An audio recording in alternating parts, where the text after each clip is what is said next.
Okay, so in the next two classes we will try to wrap up our discussion on regression.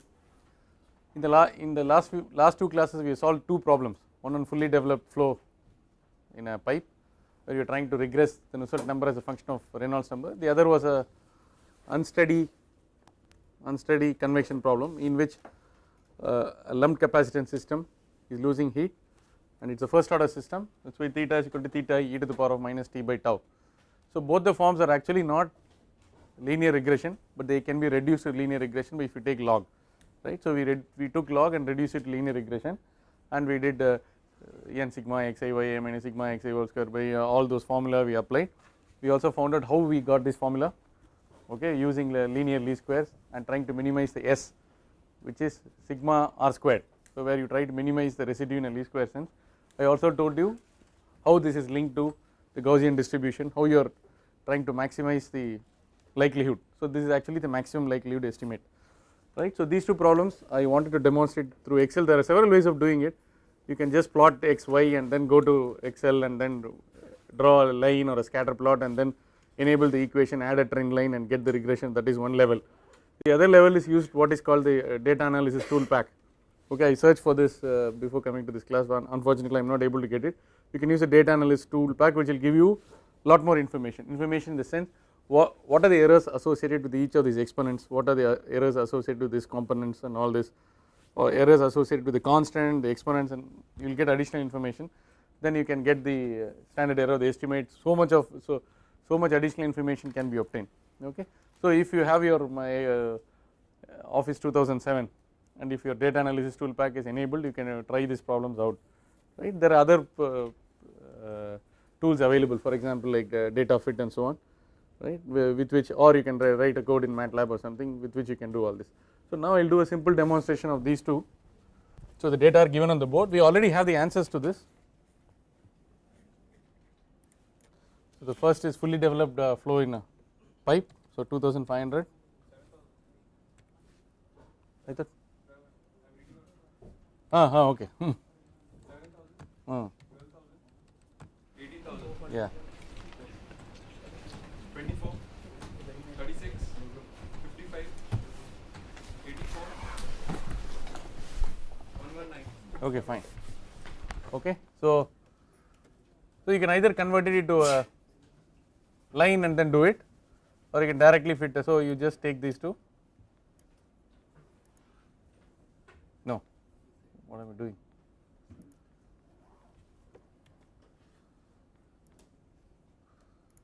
You can also draw a line, whatever. Okay, so this gives you an idea.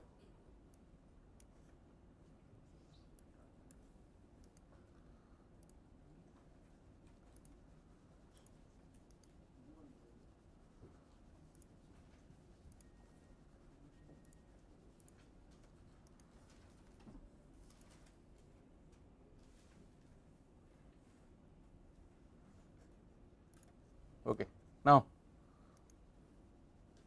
you can add a trend line. So what is the power? We want to use a power law form, right? Power, you can go for options, display equation on chart and display r squared value. That is it. So what did he get? 0.05456 into Reynolds, the 0.801, okay, very close. What is the use of doing all this? The goal is not to use Microsoft Excel. The goal is some of you should be able to do something which is better than this. Okay. So anyway, so this is how it does. It can do it very fast. But if you have this data analysis tool pack, you can put y equal to a. So I can have additional columns, right? For example, here into Prandtl number, into aspect ratio, into viscosity correction factor, blah blah blah. I mean, so you can have all this. Then it will give you values of a, b, c, d, and so on. Okay, that is y is equal to a into x1 to the power of b into x2 to the power of c and so on, right. So and then you can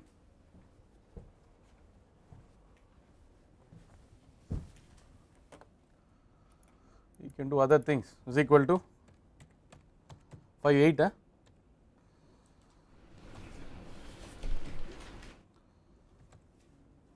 point what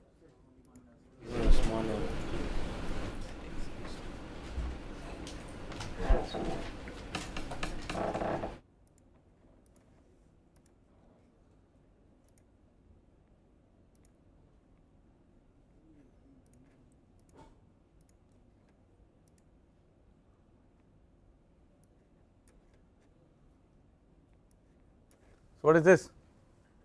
I can change this, right? What is the lowest?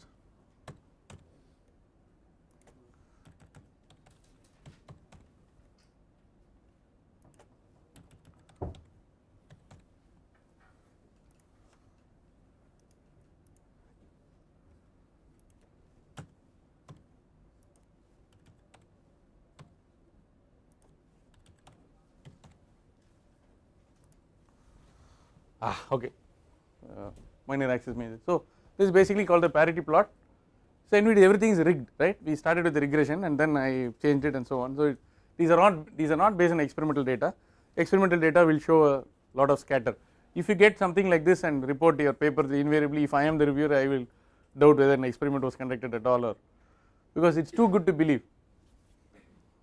Okay, there will be a lot of scatter because lots of uncertainties associated with your measurement of temperature, bulk mean temperature, measurement of velocity and so on. Everything is associated with an uncertainty. In fact, the Dittus-Boelter correlation 0.023, Reynolds the 0.8, Prandtl the 0.4 for heating and Prandtl the 0.3 for cooling is associated with an error of plus or minus 30%. Okay, so but there is no problem. The plus or minus 30% hardly matters at all, because invariably what ultimately decides the overall heat transfer coefficient, because mCp delta T of cold is equal to mCp delta T of hot is equal to UA LMTD. So you have to calculate the overall heat transfer coefficient. So if you have turbulent flow inside a pipe and then you have got natural convection or convection over air on the other side, even if you have fins, the heat transfer coefficient the inside will be 2000 or 3000 watts per meter square per Kelvin. The outside will be 150 or 200 watts per meter square plus Kelvin. 1 by U will be 1 by 100 plus 1 by 3000. Who cares whether it is 3000 or 2700 or 3300, because this is not what is called the controlling resistance. The controlling resistance is the one which has got a lower heat transfer coefficient, so that 1 over the lower heat transfer coefficient will have more power in deciding what eventually the overall heat transfer coefficient is. That is why fins are not kept on the inside. There is no point in improving 2000 watts per meter square per Kelvin to 2400 watts per meter square Kelvin. You should know where to put your money. So the fins are always kept on the side on which the heat transfer coefficient is very low. Okay, fine. So this is how you can keep on doing this, right? So in fact you can put a trend line to this also. That looks very silly, but we will do this. Linear, huh? Yeah, so very linearly correlated 9949. So it is very it's without bias and all that, right? Okay, so this is problem number 16. So you can use data analysis tool pack and do multiple linear regression, but with Excel you can do only linear regression. I am going to talk about non-linear regression, which you cannot do with Excel. So you have to write your own code, or you have to use some advanced this, because Excel even housewives can use and all that. Excel is basic, simple. It cannot be used for scientific work. I mean, to a limited extent you can use it. Now 10, 10, 30, 60, 90, 130, 180, 250, 300. That's good. Okay, these are the time, right? So this is the cooling of a first order system. Column A gives you the time in seconds, column B gives the temperature excess, that is temperature minus 30 degrees centigrade, where 30 is the ambient temperature. Please recall.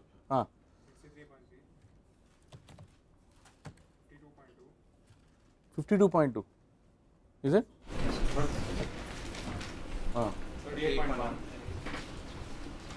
19.2,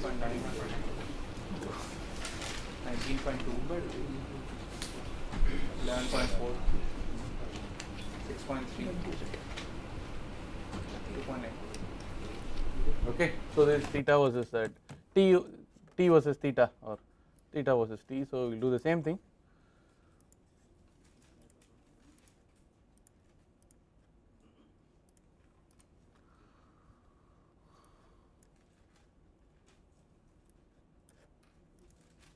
I am trying to get rid of that grey color. Why is it not going? Pink color. What is the problem? Okay, I removed the grid lines. All right. Format plot area. Well, none.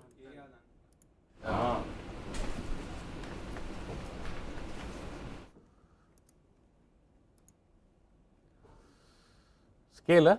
Scale is giving trouble, it is okay. So now it is exponential, that is clearly seen at trend line, exponential options.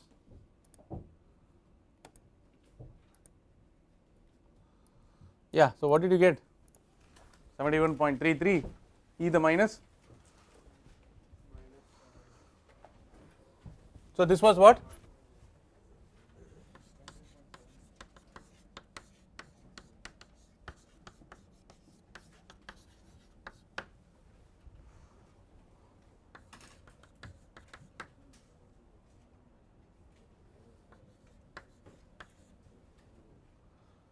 Yeah, point not one, huh? Are you able to see that? Is it possible to increase the size?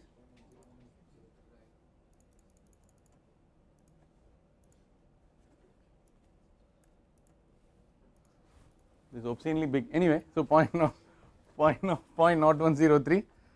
So what is the tau you are getting? 100. It's not quite 100. Okay. Huh? 100. Huh? Okay. Yeah. Now you can do the.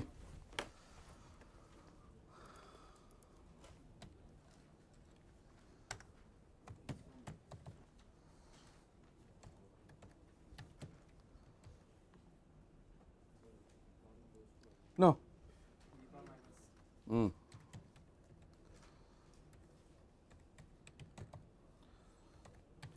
Is it correct?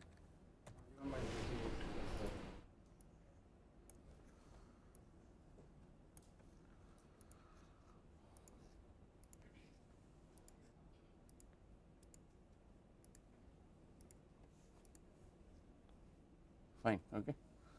Make it a square plot.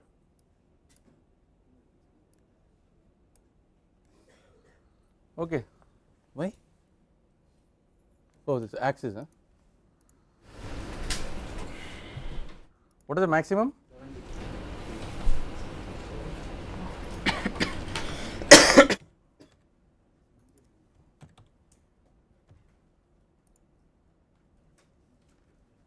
Okay. So this is what is called the parity plot or scatter plot or scatterogram.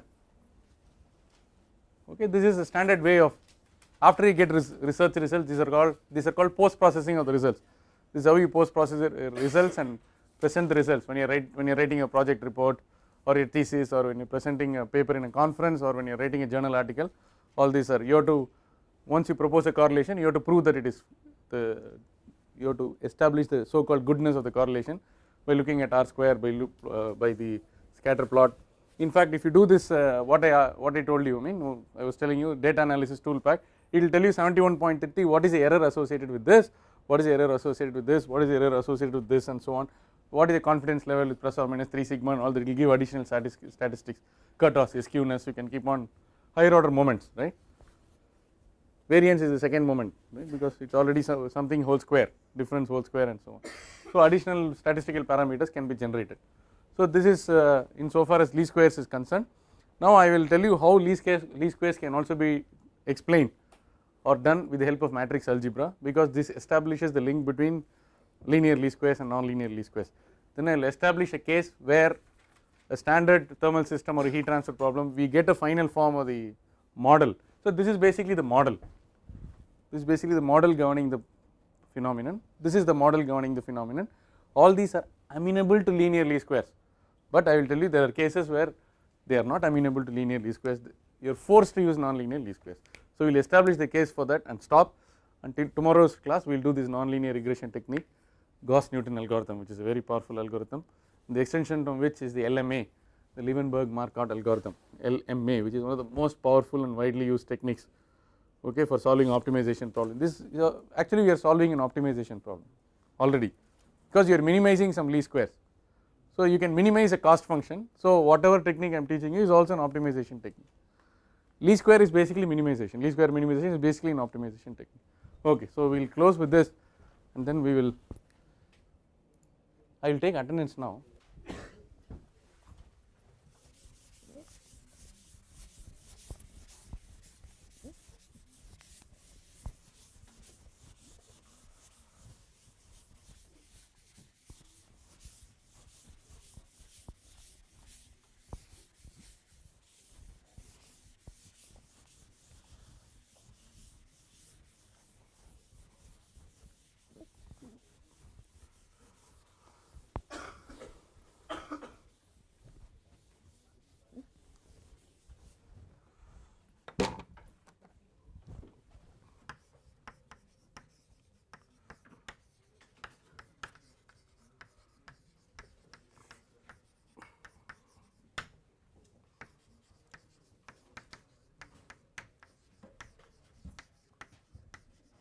So let me introduce linear least squares with matrix algebra and to drive home the point that it can be written in a very compact form, which will be very useful for us when you actually do the nonlinear regression. Okay, let us take a simple case. Y is equal to, I worked out, so I will use that. Let us say y equal to 3 plus 4x. Okay.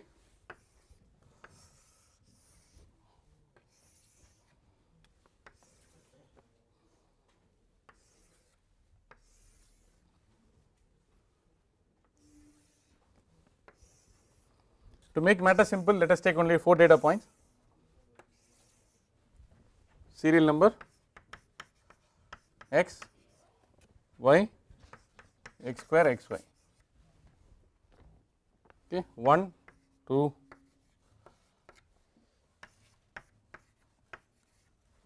Okay, so when x equal to 0, what do you get? Let me put 3.2. When x equal to 1, I will put 6.7. Okay, when x equal to 2, 11, let me put 11.5. Please note that I am on either side of the line, right. So this is about 14, so 14.4.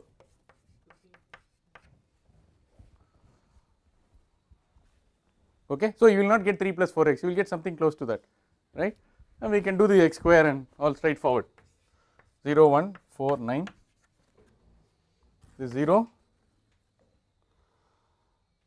x y 0, 6.7, 23, 43.2. Please work out the sigma. 6, 14,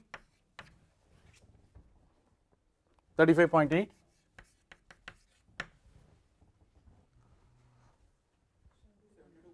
good, 72.9. Now you know this.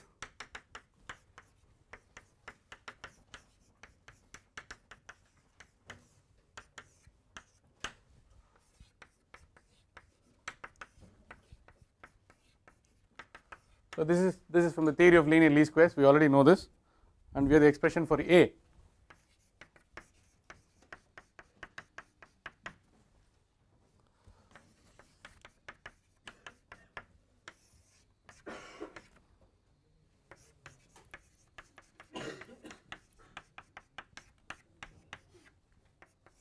Yeah, what is A?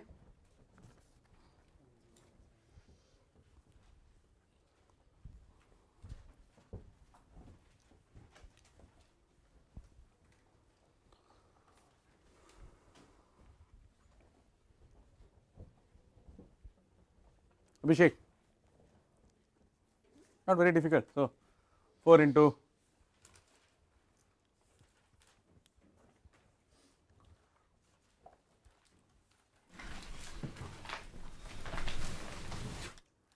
you know what you have to get approximately.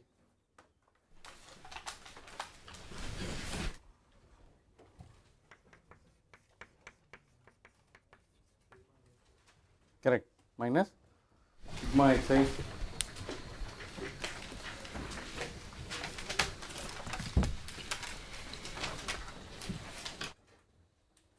no into 35.8, right.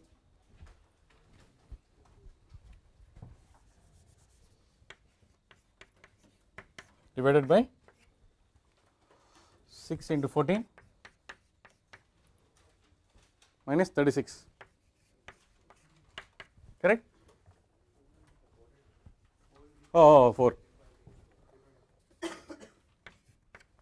yeah, 3 point, yeah, then B is equal to, we have a formula for B, right, sigma yi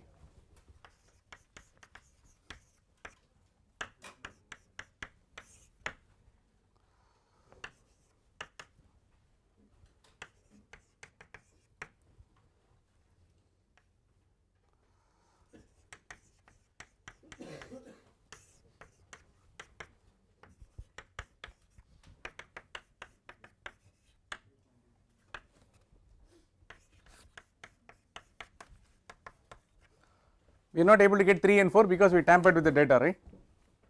Deepak, you are present, huh?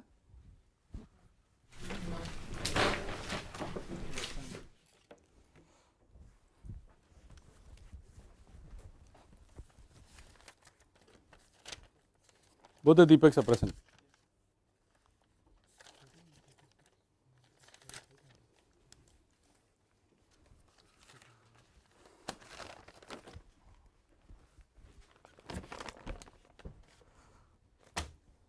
Okay, so this nothing is silly. I mean, we already worked out tougher problems. So what is the point in taking up this simple example? I want to demonstrate how the same thing can be done using matrix algebra. So the whole thing can be written as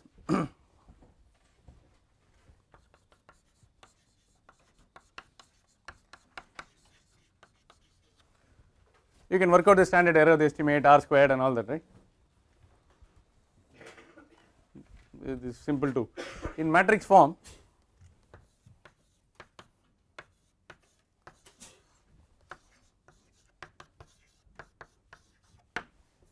you can write it like this: Z transpose dz operating on A will be equal to Y. I have to tell you what Z transpose A and Y, you know, Y is basically Yi, right? Now we may have lot of questions how this is coming and all that, but when you actually write it out, it is so evident, right? So let this be there.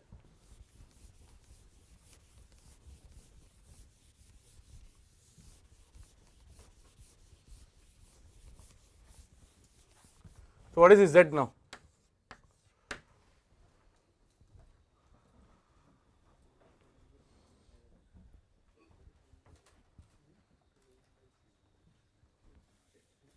What is Z now?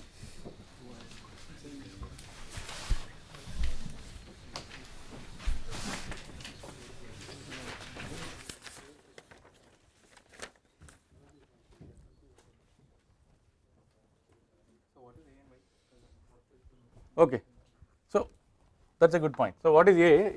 If I say A is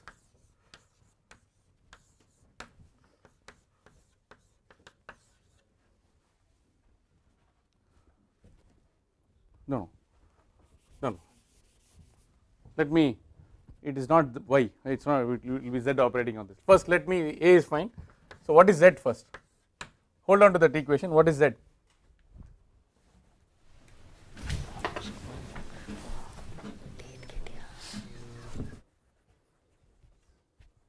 This should be Z transpose T on Y, sorry.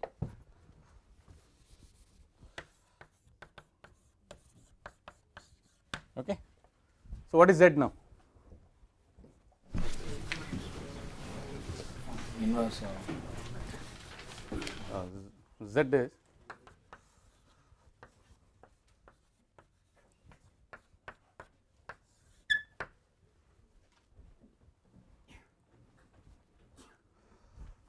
just 0, 1, 2, 3. 1, 1, 1 is basically to something like an identity, right? Because we want to make it into 2 cross 2. What is Z transpose?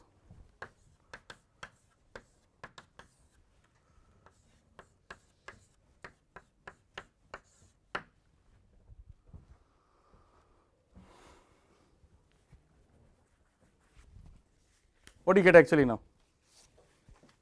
Z transpose T Z. Z transpose T Z, what do you get?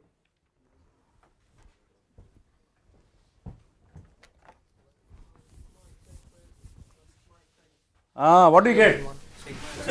Yeah, so if you, so it becomes so evident to you. Now if you do this Z transpose T Z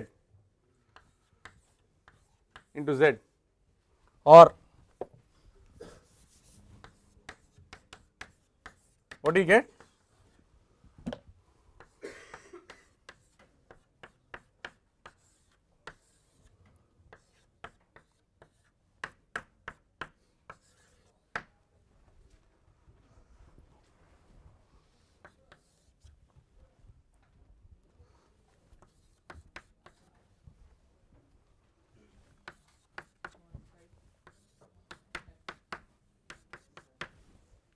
N. So I told you A is AB, so this operating on AB.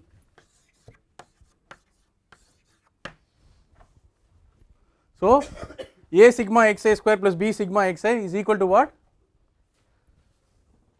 Right side, what was the original equation? LSR. I wrote the equation here. Sigma xi ya. So left side is clear.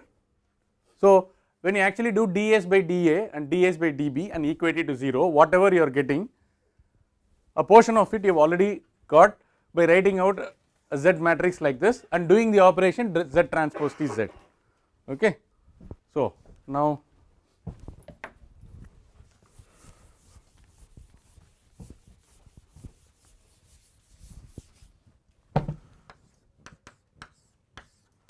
what is Z transpose T Y? What is Z transpose here?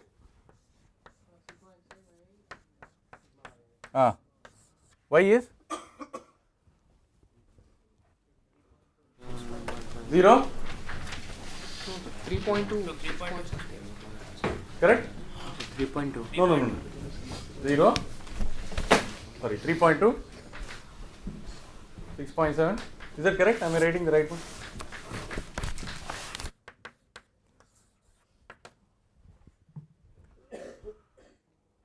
So this is, it's a 2 by 4 matrix, correct? This is a 4 by 1, if you multiply you will get a 2 by 1, correct? Imran, so what is this actually? Sigma xi yi, what is this? Good, sigma yi.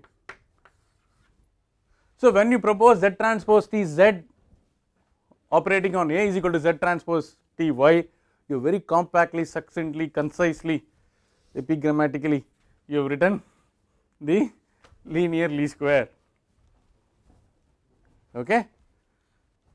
Now all your tools available for matrix inversion, this thing can be used. There is no need to simultaneously solve like what we did. Are you getting the point? In the next 5 minutes I will demonstrate how by simply inverting the matrix you could get the same 3.19 and 3.84. You can yourself do it, right. So Z transpose T Z operating on A will be equal to Z transpose T operating on Y. Okay, the right side is what is called the forcing vector. Right side is called the forcing vector. It is same thing, like how many of you have learned finite element?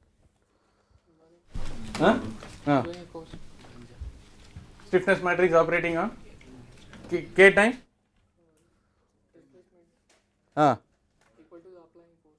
K times something equal to F, right? Okay, so where K is a stiffness matrix and where the right side is a forcing vector. Okay, so it is like this. So that Z transpose T operating on Z, Z transpose T Z operating on A will give you Z transpose T Y. Now we will solve this using this.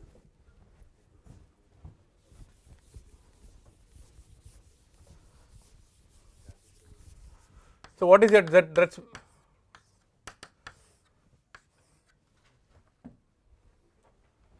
we already got it, no? Sigma x square 1466, is it? Okay, then Z transpose T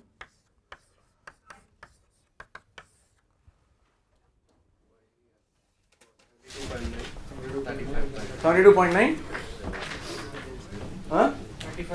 Okay.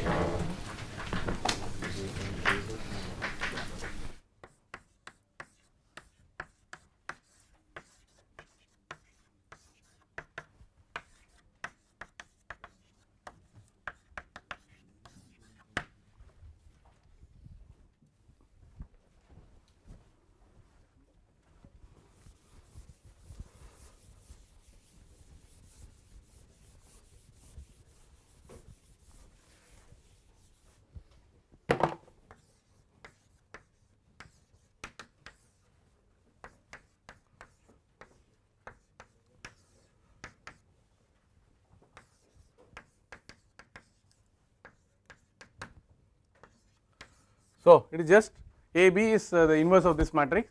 So the inverse of this matrix, first get the determinant, 14 into 4 56 minus 36 20. Okay, so change the two places, and change these two. You already inverted now into 72.9 into 35.8. Therefore, AB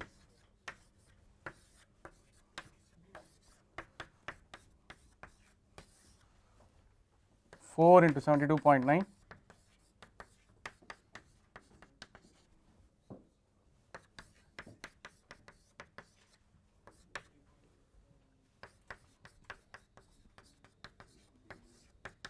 what do you get? Good. That's it. We can't get anything else. Another way, it's a very smart way of doing it. You can do 3 by 3, 4 by 4. Beyond this, you don't have to worry why. I mean, you will be worrying. We have to solve simultaneous equations and all that. You can use the power of matrix algebra if you have several unknowns. There is no need to use Excel at all. You can write your own code in Skylab or MATLAB and do regression. If you have data which is coming out of simulations or coming out of experiments, you can use this. You can use matrix algebra to accomplish this, right? So this is the matrix notation. But now let us go to nonlinear least squares. Okay. First we will establish the need why nonlinear least square arises or nonlinear least squares arise.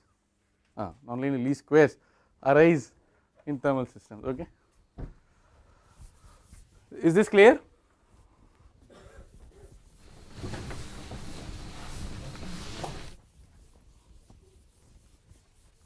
That 1 1 1 was basically obtained so that you get a 2 by 2 system and all that. You cannot just work with column vectors, right? Okay.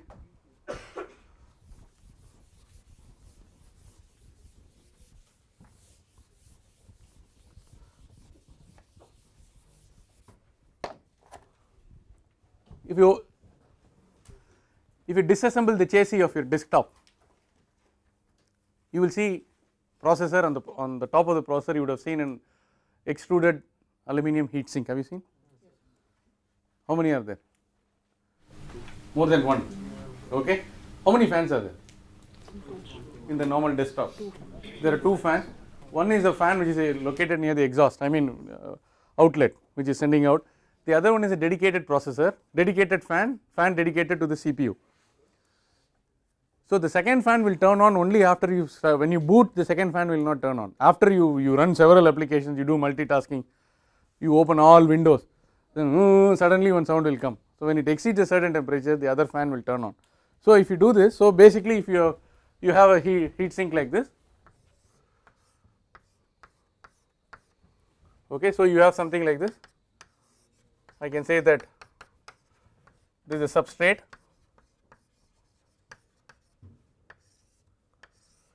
this is a heat sink, right? Somewhere you will have a fan.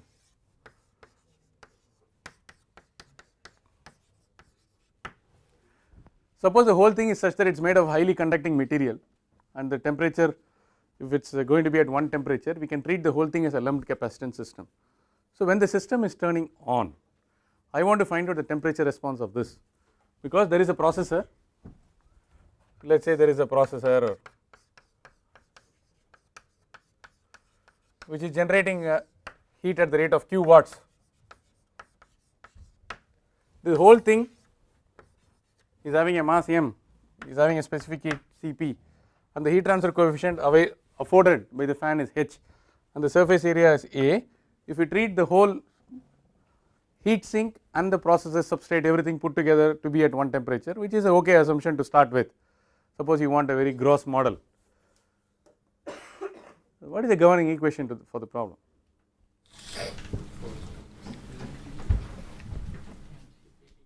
mCp dt by d tau. Governing equation will be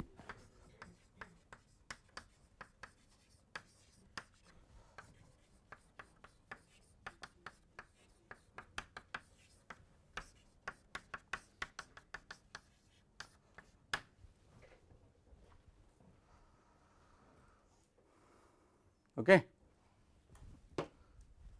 What is the story of this?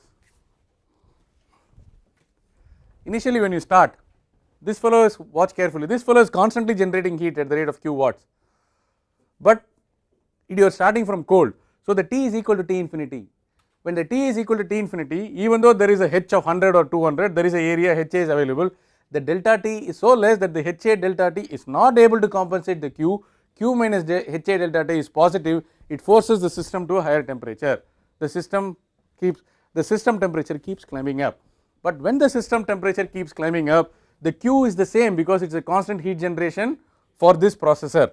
This delta t is going up, therefore this is becoming constant, this is going up, and a time will be reached when this Q is equal to the HA delta t, therefore the left side is switched off. That means the MCP dt by d tau becomes equal to 0, so the system approaches steady state.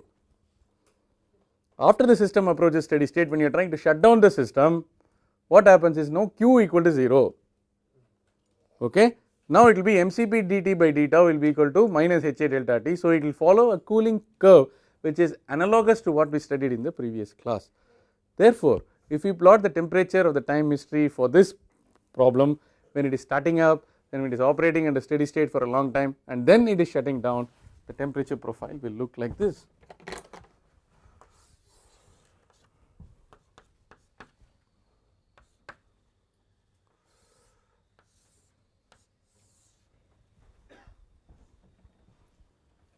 Correct?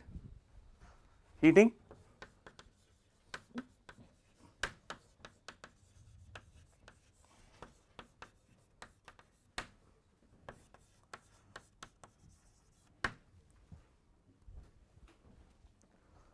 If you are actually a chip designer, if you are not before you begin to worry about the unsteady state, you will be worried about the steady state temperature.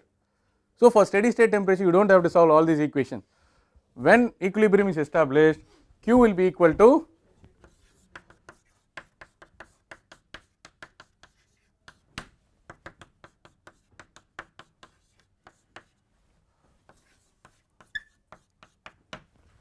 if there is a limit set by the manufacturer on the maximum permissible temperature of the chip. So if it is 80 degrees centigrade, if the ambient is 30 degrees centigrade, Ts minus T infinity is fixed, right, and the Q, you know what the processor is going to dissipate, therefore you do not have much choice. If there is a fan, you know for forced convection it is only 100, then it tells you what is the size of the heat sink, simple. This is the chip design, that is all. But how long will it take for it to reach this? How long will it take for it to cool? Next time if we again heat it up and all that, then you will have to solve the differential equation. Okay? So the solution to this differential equation is interesting.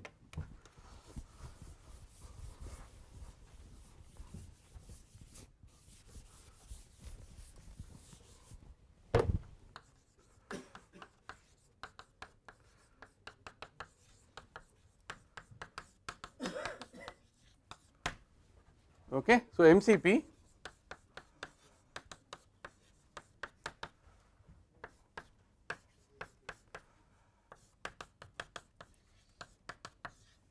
so this is basically the complementary function. Okay, so we can say that T minus T infinity is equal to theta. So this will be MCP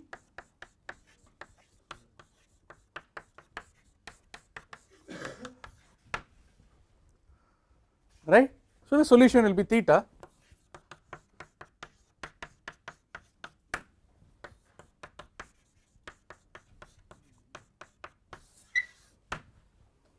So this is the complementary function.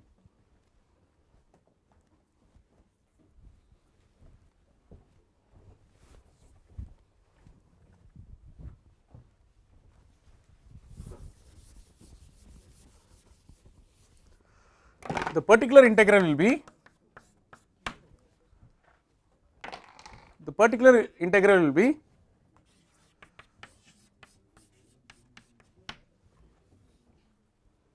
a particular integral is one which satisfies the differential equation exactly.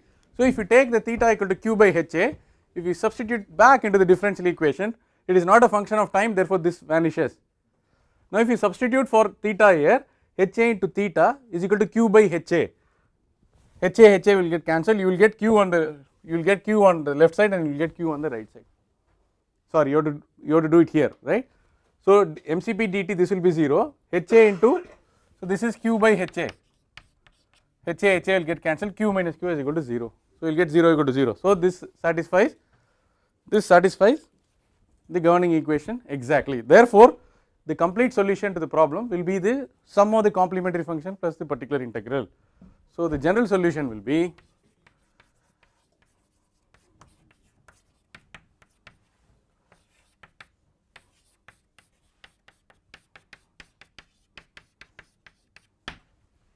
there is a constant A which has to be figured out.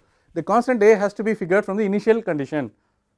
When you start at time t equal to 0, what is the temperature? Theta equal to 0, right. So, theta equal to 0 at t equal to 0. Therefore, 0 equal to A is equal to minus q by HA.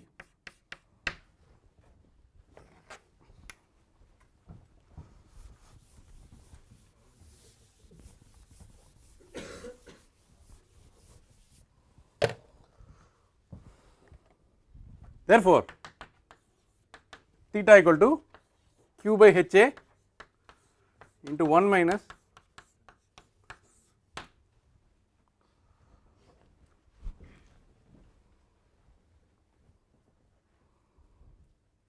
okay. So, I can say theta A into 1 minus e to the power of minus bt. So, what is so great about this form theta equal to A into 1 minus t by tau 1 minus bt? Whatever tricks you do, this cannot be reduced to a linear regression model. You do whatever log, you take 1 by xc, you turn upside down, you cry, whatever you do, it will not become a linear regression form. That is it, you have to surrender. You try, if you want, you try.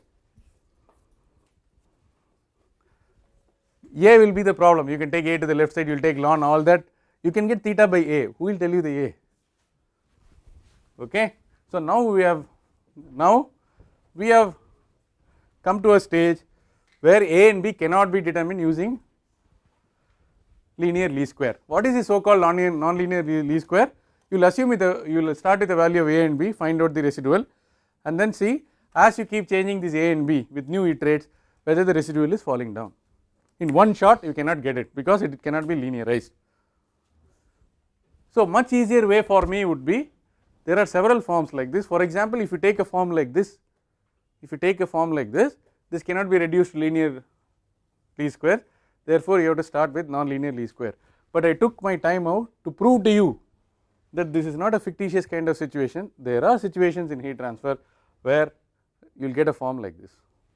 So, in tomorrow's class, we will consider this form, we will take a problem where some chip is heat sink is going to be, we will give appropriate values for all this, generate a data and then get a set of same time and theta, but now it is like this. Then we will try to figure out how to use the Gauss-Newton algorithm to solve this. Okay, it is 10:52, we will stop. Thank you.